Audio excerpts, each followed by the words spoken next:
On your Tuesday episode of Locked On Raptors, which potential lineups got the most juice for this year's Toronto Raptors team? We will sort through that very question with Vivek Jacob at Raptors.com as we've come up with 3 lineups each that we think indeed got the juice.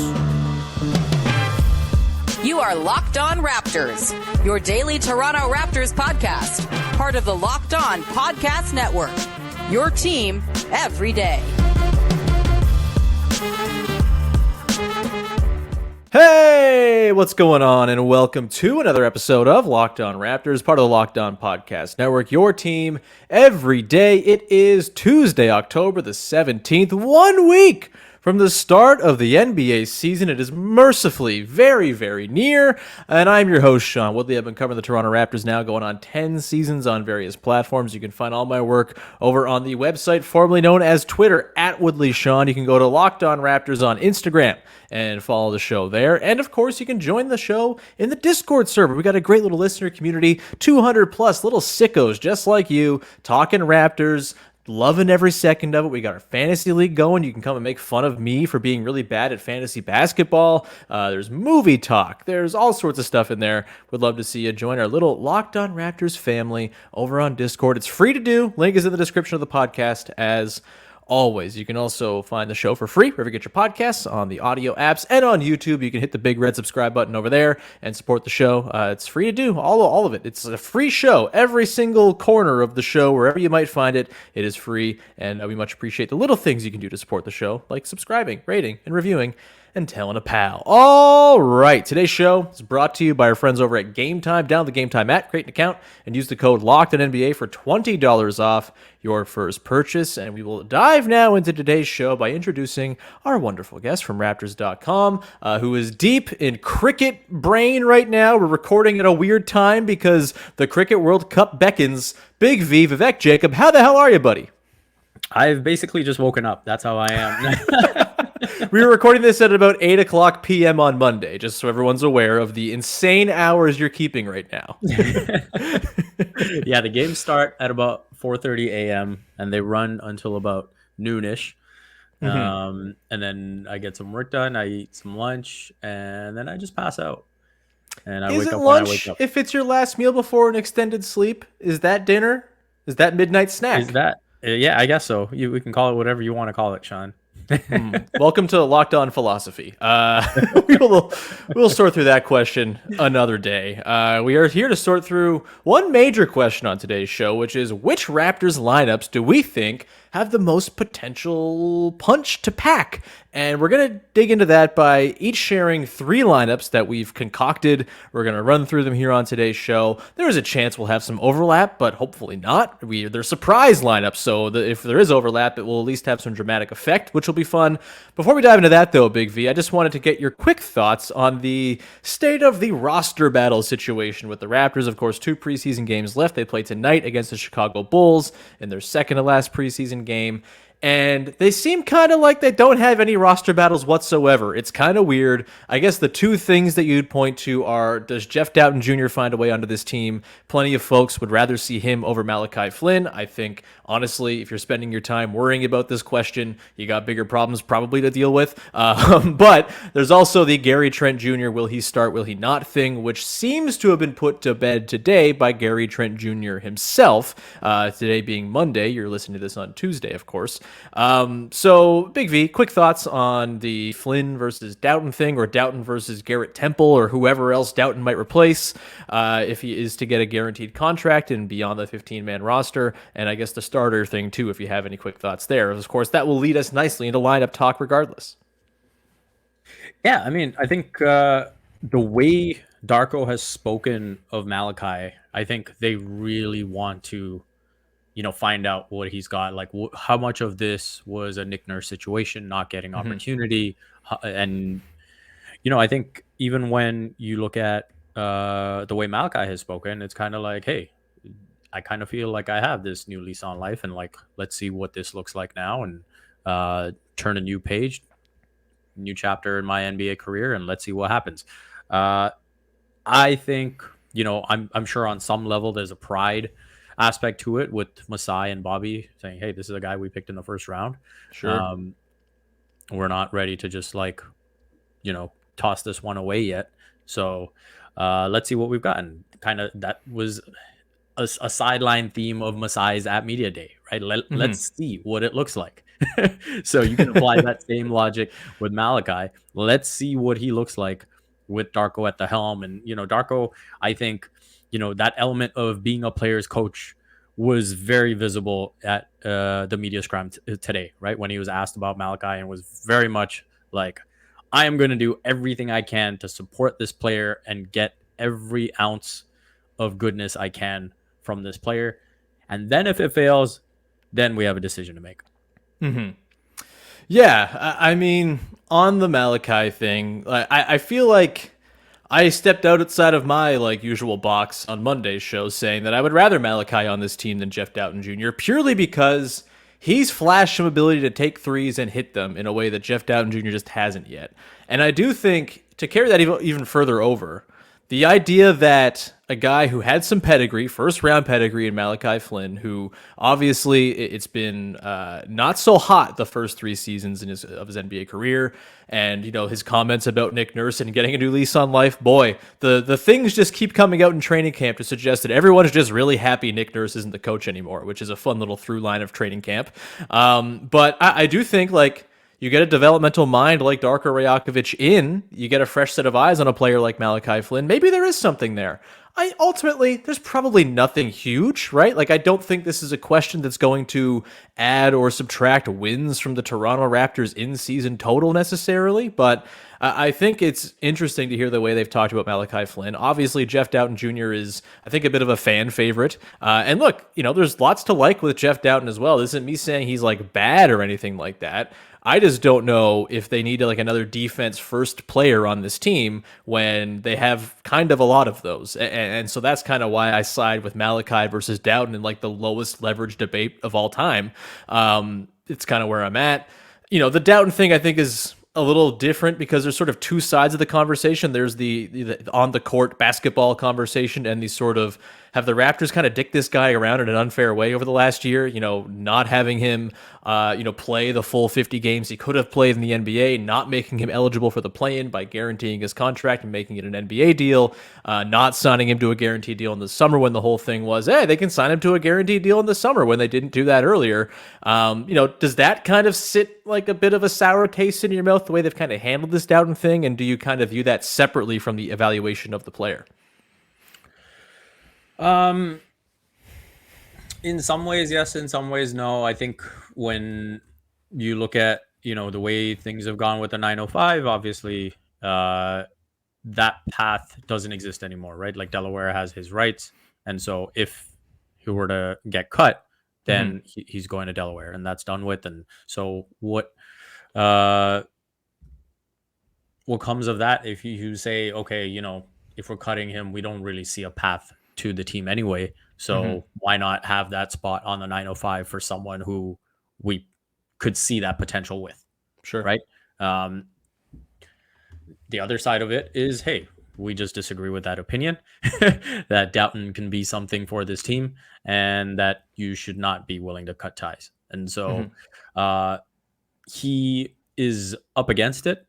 Obviously, with the situation that he's got, he has basically got to convince them, saying someone on this roster is worth cutting to make room for me. That's how much of an impression you have to make. Then, you try and last till, I believe it's Jan 10th or whatever. That's the other cutoff date for him, that his contract becomes fully guaranteed and goes up to about $2 million, I believe. And so I think that's where they have sort of presented that challenge to him. And I think at this stage, you would kind of just say it's unlikely and it's not going to happen. And they would rather see someone on the court who they have made much more of an investment in terms of drafting him in the first round in Malachi. Yeah, look, I think it would be nice if they had given Jeff Dowtin Jr. more money over the course of his time with the Raptors. That would be beautiful. I want to see players make money above all else. But this is the life of 15th men in the NBA. It's a grim reality, but it's just the way guys on the fringes of the NBA are that's just kind of the reality they live, and that stinks. But like, I don't think the Raptors are necessarily more ghoulish than some other team in the way they've handled their 15th guy here.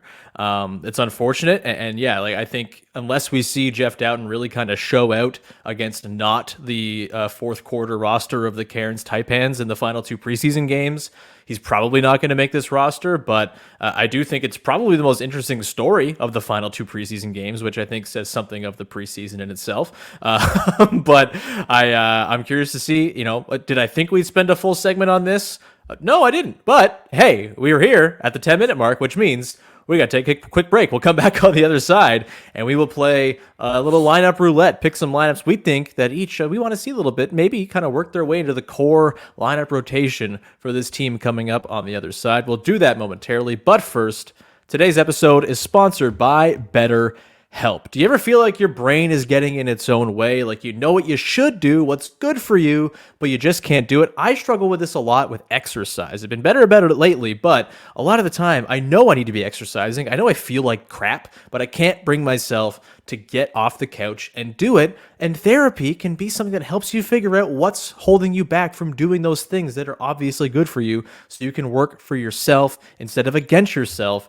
It's a great thing. It's not just for things like this. It's for all sorts of different things you might be reckoning with. Maybe it's a career change. Maybe it's just you need some TLC in your relationship. Whatever it might be, BetterHelp can be there for you to help guide your decision making and make it so all of your decisions will be in line with what your core values are. Sometimes you might not even know that, but BetterHelp, with the help of a therapist, can get you there. If you're thinking of trying in therapy, give BetterHelp a try. It's entirely online, designed to be convenient, flexible, and suited to your schedule. Just fill out a brief questionnaire and get matched with a licensed therapist and switch therapists anytime for no additional charge. Make your brain your friend with BetterHelp. Visit BetterHelp.com/LockedOnNBA today for 10% off your first month. That's BetterHelp, HELP.com/LockedOnNBA.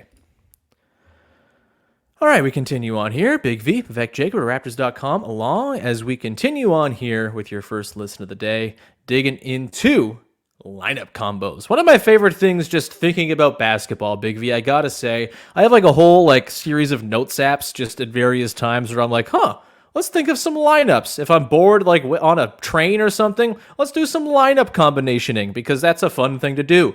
Do I need to find better hobbies? Probably, but this is my life. Okay, Big V, I've given you an assignment. We've each had the assignment to come up with 3 lineups that we think got some juice, that we want to see the Raptors roll out at some point this season. Maybe they can even kind of carve their way into being a core lineup for this Raptors team. I figure we know a couple of the core lineups. Obviously, the starting lineup's going to be in there quite a bit. I would imagine the starters with Gary in place of Dennis Schroder will play quite a bit, and we'll see some others kind of form over the course of the season. But, Big V, I got to ask you, man. Let's just start with you. What's your first lineup that you have dreamed up that you think might have a little bit of juice that Darko Rajakovic should maybe turn to at some point early in the season? Well, I mean, I think this is a pretty obvious one, and I think will be used fairly often. I think we've had a lot of debate about Dennis or Gary, and this one is both. So you have Dennis, you have Gary. And then you've got, arguably the Raptors' big 3 with OG, Pascal, and Scottie. And so, okay. I think that's a fun lineup, and that, obviously you've got to be selective and look at who's playing the center position for the other team. But I think that's a team that can really get after it and can really, move the ball, defend, and maybe really have some fun in transition. What makes you like that lineup more than, or maybe it doesn't, maybe you don't like it more than the lineup that was the most used lineup for the Raptors last season of Pascal, Fred, OG, Gary Trent, and Scottie Barnes, which over the course of 380 minutes had a plus 0.4 net rating. What's the sort of differentiator there between the lineup with Dennis Schroder versus Fred VanVleet? Obviously, you get like another year of Scottie Barnes development to factor in here as well. Well, I think first off, defending at the point of attack, I think we know Fred to be very effective as a pick and roll defender, as a help defender. But I think Dennis Schroeder's real strength is defending one-on-one, which is something that Darko Rajakovic seems to want from this team a lot more. And, switching is not sort of a default in the scheme. And so I think that is one big difference. And then again, the games we've watched so far, every time Schroder is out there, I just like the speed element that he brings to this team. And I think Scottie, the sort of aggressiveness that he's shown early in this season, the intent that he's playing with, I think, he's really trying to show that, hey, all this conditioning work that I put in the offseason that I pointed out at the end of last season, saying this is what I need to get better at. I want to be out there. I want to be running, gunning, doing everything I can. A couple of 3 balls are nice to see too. But I think that those are probably the key differences where, you don't think the ball is going to get stuck as much. Yeah, that's fair. I think you trade off, obviously, the pull-up shooting of Fred in that lineup, and, I think you're kind of a little bit more starved for space. That said, you get the Scottie-Gary combo out there, which is a very good combination. I think you can run a lot of Scottie as like an elbow hub with that particular set of players out there. We saw them run this lineup a little bit in the game against Cairns as well. And during this stretch, Pascal ran a pick and roll with Scottie Barnes and ended up in a very loud Scottie Barnes dunk that got me very excited because, I'm a big sicko for Scottie Barnes at the 5, as I'm going to get to with my first lineup in just a second here. But I think, I don't know if I'd pick that to be, I don't think that should be their most used lineup like that version of it was last year, but as a smaller sort of change of pace, maybe you close some games with it. I think it's probably got some of capital T, capital J, the juice. Let's go to my first lineup. I call this one all length plus shooting ? It's Pascal Siakam playing point guard. On the wings, you have Jalen McDaniels, OG Anunoby, and Otto Porter Jr. And at center, you have one, Scottie Barnes at the 5. So Pascal, McDaniels, OG, Porter, Scottie Barnes. This, to me, gives a lot of space around that Pascal-Scottie pick and roll. I think of all the sort of big, wing pick and roll combos the Raptors have, I like the Pascal Scottie one the most because teams got to worry about that Pascal pull up, right? And it kind of gives a little bit of space. Teams are going to, often throw 2 to him when he gets into that 18-foot range, and Scottie Barnes lurking on the back end as a roll man. Pretty exciting to me, especially when you have all that spacing around him. If Jalen McDaniels is hitting 36% of his threes, if OG's doing his regular thing, if Otto Porter's doing his regular thing, those are really good shooters. And not just that, but those 3 guys might be 3 of the best cutters on the team as well. And you could probably have a whole lot of fun stuff working out of Scottie in the short roll. Maybe teams throw 2 at Pascal to get the ball out of his hands, to keep him from turning the corner and getting downhill. And then all of a sudden you have Scottie middle of the floor with all sorts of cutters and shooters around him. That's pretty thrilling to me. This lineup, I can't stop thinking about Big V. I really want to see it. I'm going to be mad if we don't for a pretty long stretch at some point. Is this a lineup that you think has the juice? I think it does, as long as Otto Porter Jr. is healthy.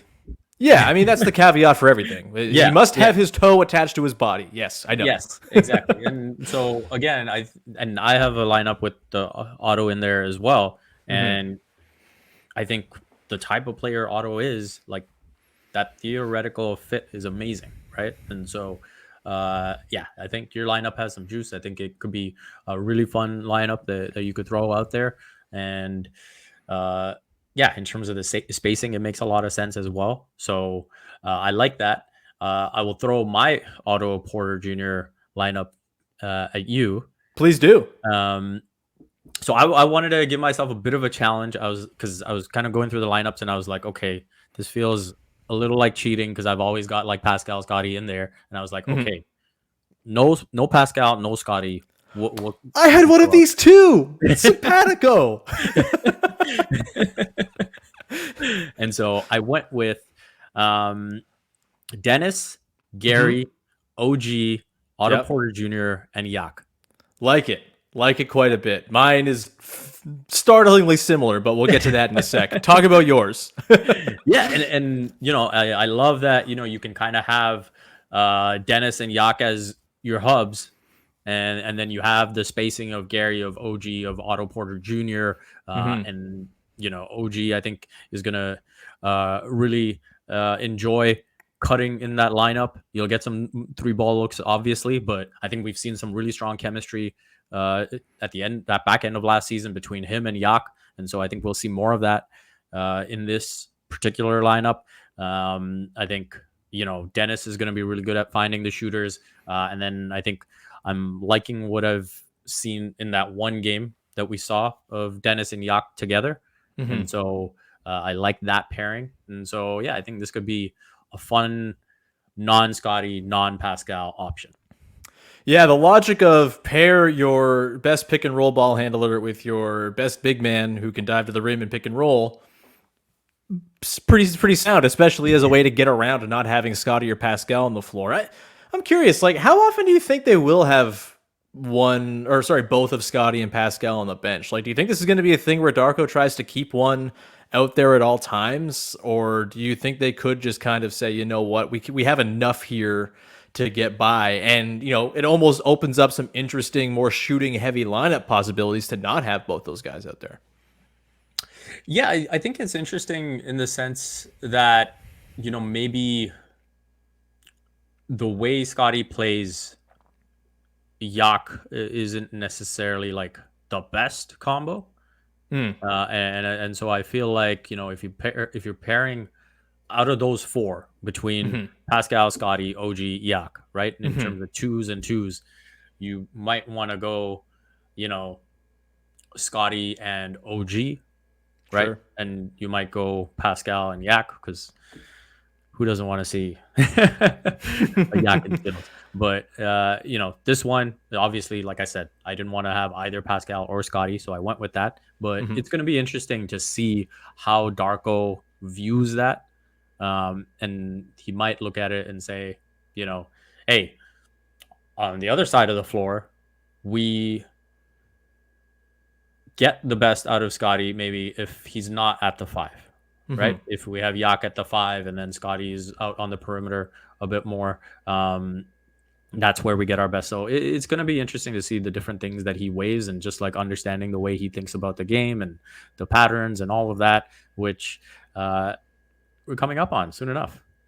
For sure. The other sneaky part of that lineup, too, is if you are going to do the thing where OG gets more touches just to see what's there or satisfy whatever itch he needs to scratch creation-wise, it's not a bad way to do it when you have lots of shooting around him and a proper big to go play with as well. So I don't dislike that lineup whatsoever. In fact, the lineup I'm going to share in just a second is basically the same with one player swapped out. Well, we can talk about that specific player a little more in depth in just 1 second. Before we do that, however, got to tell you, better friends over at Game Time, which are the best place right now to go and find tickets for whatever sporting event you might want to go to, whether you're planning it months in advance or you're trying to go the last minute to a game. Game Time is awesome. The last few events I've gone to, I've bought my tickets from Game Time, been super happy, got tickets for a Seattle Storm game and a Seattle Mariners game in the same weekend, and I saved myself all kinds of scratch. The Storm tickets I got were $6. I bought them right outside the door of the Climate Pledge Arena in Seattle, walked right in with my cheap Game Time tickets with those last minute deals. It was awesome.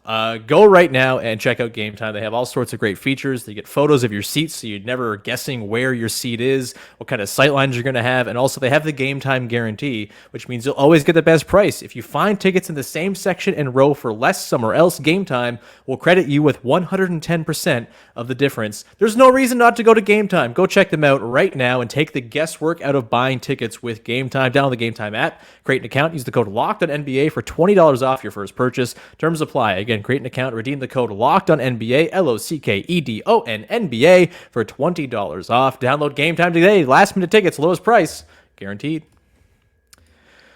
All right, rounding things out here with Vivek Jacob of Raptors.com and of Cricket World Cup watching fame. Here, rounding out things out with our sets of lineups we've just come up with. Lineups we think are going to have a little bit of juice for Darko Rajakovic this coming season that we want to see at least get some usage at some point this year. You mentioned before the break, you had Dennis with Gary Trent Jr., Otto Porter Jr., OG Anunoby, and Jakob Poeltl as one of your lineups. I have basically the same lineup, but I took out Otto Porter Jr.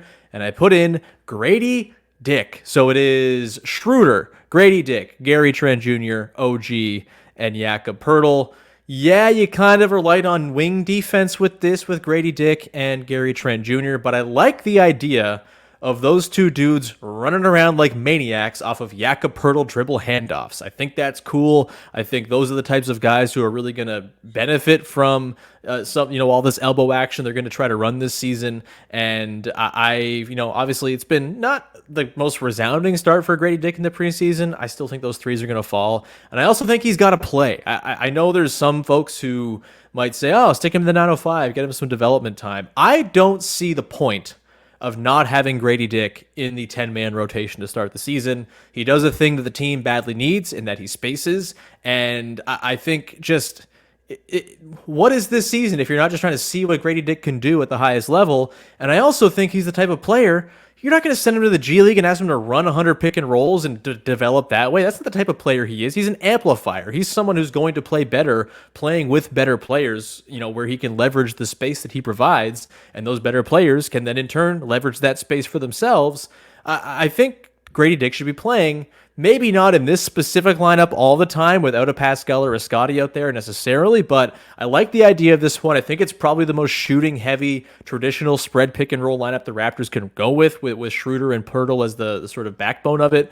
What say you to this lineup, Big V? Am I getting too big, or are my britches too big when it comes? I don't know. Am I using that right? I don't know. Am I getting too excited about Grady Dick being a member of the rotation early on? Maybe. I think that it's going to take some time to get there. I think the biggest thing with Grady is going to be the defense, obviously. Sure. And being able to contribute on that end of the floor. The encouraging thing with Grady is on the offensive side of the ball, you see that he's not just a shooter. Like, he's looking to put the ball on the deck. He's looking to cut at every opportunity. He will get in on the offensive glass from time to time. And so I think some of the stuff he's done off the bounce is really nice. And so as that comes along, I think he'll get in the mix, and, we got to see which way this team goes out of the gate as well. Right. And so I could definitely see a scenario where maybe things fade a little bit, or, are a bit underwhelming, and that kind of tells the front office which way they need to go. And then you really start to see the youth movement.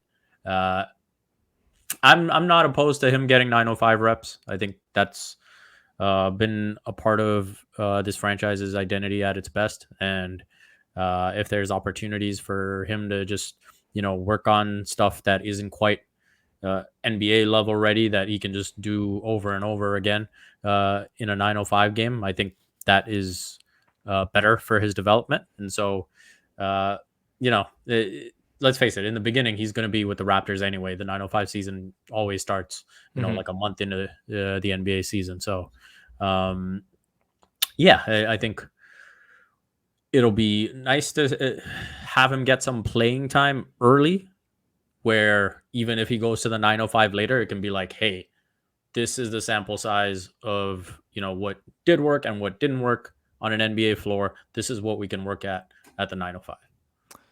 Sure. Yeah.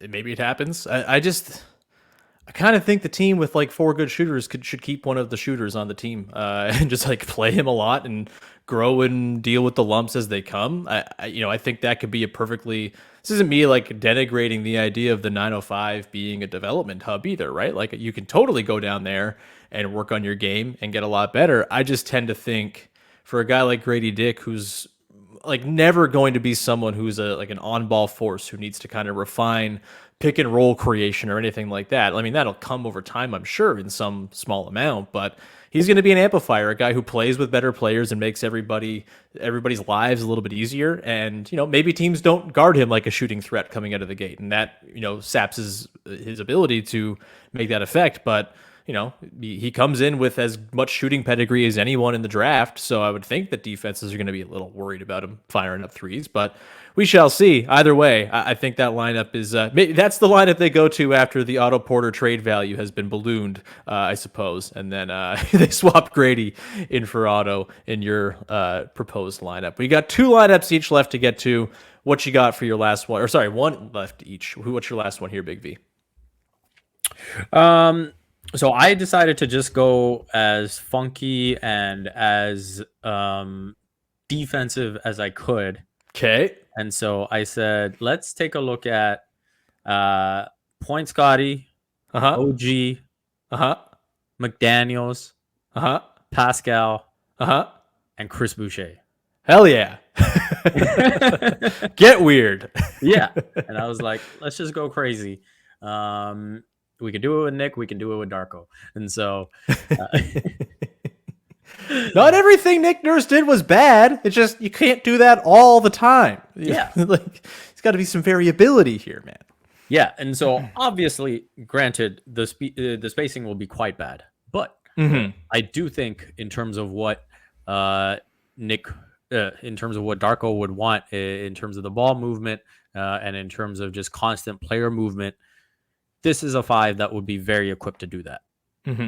And so I think this is a lineup that would get out there, get after it, and just really tire teams out, exhaust them, whether they get a 5-minute stretch, whatever it is, defensively, just really get into guys. I mean, if you've got, OG, McDaniels, Pascal, I think that's obviously a strong core. We're expecting more out of Scottie defensively this season. I think Chris Boucher, the more he picks up with this scheme, I think will look better and better. I've liked, the energy he's come out with has been very like, I am so glad that we have a new setup here. Yeah. I dig that lineup. It's not far off from the one I proposed for my final lineup. In fact, it's even more insane than the one I proposed and more funky, and I think I like yours better than mine. So congrats to you.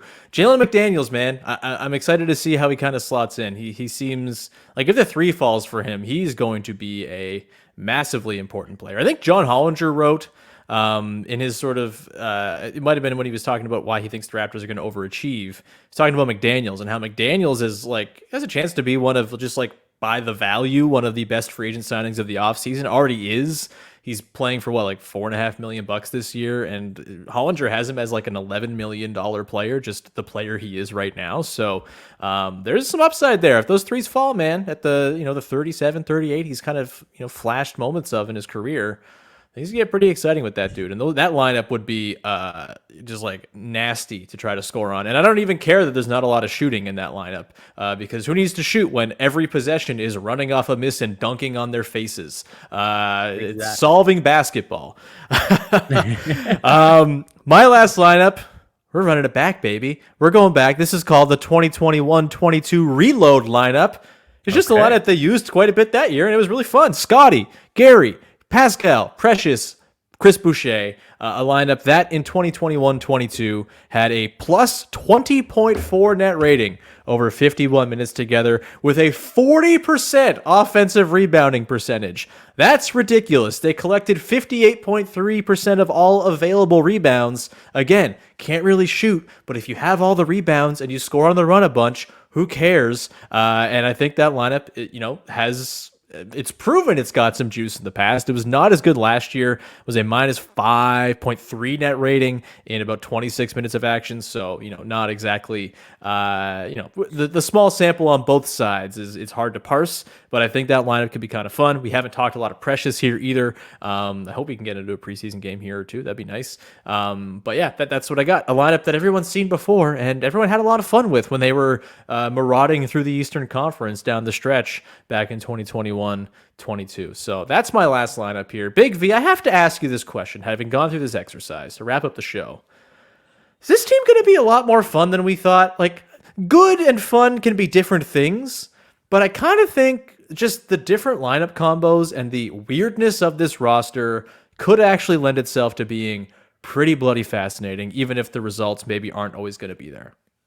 Yeah, no, I think you're dead on. I don't know how good they'll be, but I think they'll be very fun. And I think considering the way basketball was played last season and all the vibes that were surrounding the team, that would be, I think, a welcome experience for most Raptors fans. Mm-hmm. And if they can get wins along the way at a solid clip, realistically, I think anything above 500 would be pretty good. Gravy, yeah. Pour it on my potatoes, baby. I'll eat that up. All down, down. So yeah, I think there's a lot of fun options, and I think the way Darko wants this team to play, they're obviously being very, very intentional about what they're doing with all of that, and then kind of the things that we've wanted to see the last couple of years in terms of opportunities for young guys, bench guys, just expanding the rotation, the ball movement, all of that. A more straightforward defense. I think all of those things are going to kind of be a sigh of relief for Raptors fans. And so, yeah, I absolutely think this could be fun. And yeah, you brought up some great memories by mentioning that lineup, because I mean, that was the lineup that had that amazing stretch. I believe Delano was in there a bit too, but in Denver, right? Yeah, that checks out. Yeah, and so I think they had the great performance against Philly as well, down the stretch there. So, I think that would be fun to see. Even with my lineup, the one with, Scottie, OG, McDaniels, Pascal, and Boucher, I was debating, is this more funky with Precious? And I was like, oh, no. It's always more funky with Precious, baby. And I was like, it's probably more doable or even better if Precious can rediscover that 3-point shot, right? And that's where I kind of lean Boucher, because I was like, okay, at least you can kind of stick him out there on the perimeter and work your way there. But yeah, I think again, lots of options to consider. And I think bringing it back to where we were at the start of this podcast, I do think that Darko is doing the right thing of being very clear about how he wants to start the season, because you're bringing in so much new stuff. Sure. And so, let's just have everything clear cut right out of the gate. Let's keep it simple. And then when we get comfortable with the system, where everyone knows their role, everyone knows what they're doing, then we can kind of explore and see, okay, does this lineup work better? Does that work better? And kind of expand from there. For sure. Just going back to that 21-22 season, Barnes, Siakam, Boucher, Achua as a 4-man unit. 335 possessions, plus 8.6 differential. Offense, fine. 66th percentile, 114.3. Defense, extremely good, 105.7 defensive rating. So maybe there is, in fact, some juice there in that 4-man trio. You slide in whoever you want along those guys, and they might just be pretty all right. It's going to be interesting, man. Interesting basketball. I'm cool with that. That's really all I want to see, is basketball that compels me nightly. The wins kind of, they're fluff to me. Well, whatever. Talk to me when the season ends about the wins thing. But yeah, they're going to be able to play more than one style of basketball this season, man, and it's really, really exciting. It's a novel concept, but it's super exciting, and we're going to leave the podcast there on a very exciting note. Big V, thanks so much for hanging out, buddy. This was fun. Do you have anything you want to promote for the good people out there? Usual stuff, Raptors.com. You can follow me on Twitter at Vivek Jacob. If you're a cricket fan, you can follow at Play in the V, and you can get all my cricket takeaways. I've had takeaways on every single game so far, and that will continue all the way through to the final. Hell yeah. Everyone go support Big V and his cricket work, among all the other wonderful stuff he Cricket's does. in the Olympics now. That was the big announcement. That's today. right. Big day for you, man. Holy. Yeah. Were you napping when that news came out? Were you having your afternoon that was slumber? out in the morning, so I was perfect. I was up when that was out. There you go. All right, we'll leave it there. Thank you so much for tuning in. We'll be back again tomorrow to break down Raptors Bulls. I think Katie Heindel will be along. If not, we'll still break down Raptors Bulls. It'll be fun. Hopefully, we get some, more competitive ball than we got against Cairns. I don't know. I don't want to keep being a grouch about that stupid game, but that was such a waste of everybody's time. Anyway, we'll talk to you again on Wednesday. Have yourself a wonderful day. Support the podcast by subscribing, rating, reviewing, all that good stuff. Always appreciated. And thanks for hanging. Bye-bye.